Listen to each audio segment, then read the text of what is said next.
नमस्कार, मी अमोल अडके, राहणार कोल्हापूर. मला 20 वर्षापासून पायामध्ये व्हेरिकोनवेलचा त्रास होत होता.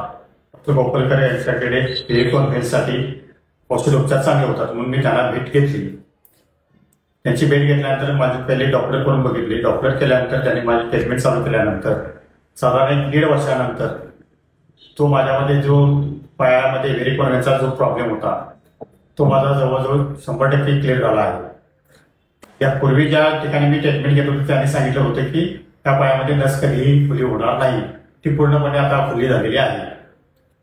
त्यानंतर काही दिवसांनी आता मी जे सांगत आहे त्याच्या आधी 2-3 महिन्यापूर्वी मला साधारण सकाळी उठल्यानंतर थोडीशी चक्कर येत होती. मग चक्कर आल्यानंतर मी थोडा वेळ थांबून बघितलं, अर्धा तास झोपून बघितलं, तरी पण मला ती चक्कर पण येत राहिली. त्याच्यानंतर मी डॉक्टर गोपालकरांना फोन केला व फोनवर असं सांगितल्यानंतर त्यांनी मला हॉस्पिटलमध्ये बोलवले. हॉस्पिटलमध्ये बोलवल्यानंतर त्यांनी मला चेकअप केल्यानंतर त्यांनी मला सांगितलं की तुम्हाला स्ट्रोक झालेला आहे.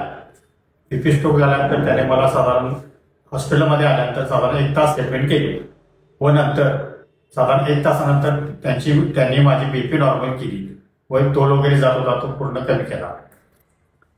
त्याच्यानंतर साधारण 3 महिने झाले आता पूर्ण आराम आहे. मला बीपीची गोळी वगैरे काही चालू केलेली नाही. इतर डॉक्टरने सांगितलं होतं की मला बीपीची गोळी चालू वगैरे करा, तर यांच्याकडनं ट्रीटमेंट मला बीपीची गोळी वगैरे काही घेतली नाही आणि बीपी पण माझी नॉर्मल आहे. धन्यवाद.